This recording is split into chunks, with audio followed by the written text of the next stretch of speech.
que é mais legal. Coloque. Vai trocar de hélice?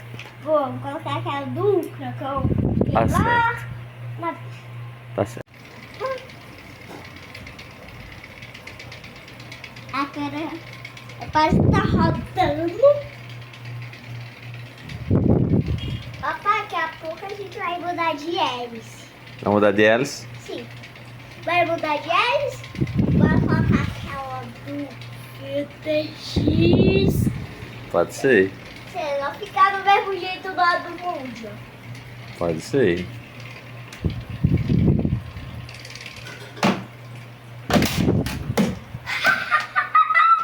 Eita! Eita, como isso é bravo. Acendeu, amor, a luz da... Já cheguei. Vá, prenda lá. Vou botar um prendedor, é? É, pra caber mais direito.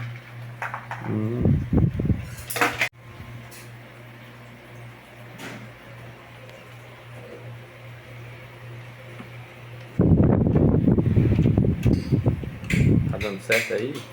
Tá. Pra não machucar o dedo, viu? Que aí belisca o dedo. Só que não dá pra fazer um nó. Não dava dando certo. Liguei. Ligou no 2? Não. No mais forte. Ligou no... Não.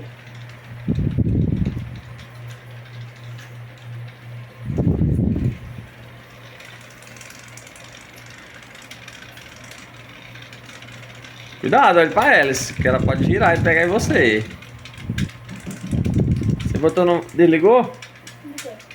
Bota no 3. Vai ser difícil pra fazer isso. Aí. Cuidado, ela vai pra cima de você. Será que ela voa? Não fique olhe pra ela. Parou? Eita, Manuel, cuidado pra ela não ir pra cima do seu rosto. Ah, não. Ela tá parecendo uma lua. Rodando. Olha isso, papai. Ela vai perder o controle. Ah. Perdeu o controle. Perdeu o controle. Perdeu o controle. Perdeu o controle. Ai, ela perdeu o controle. Perdeu o controle.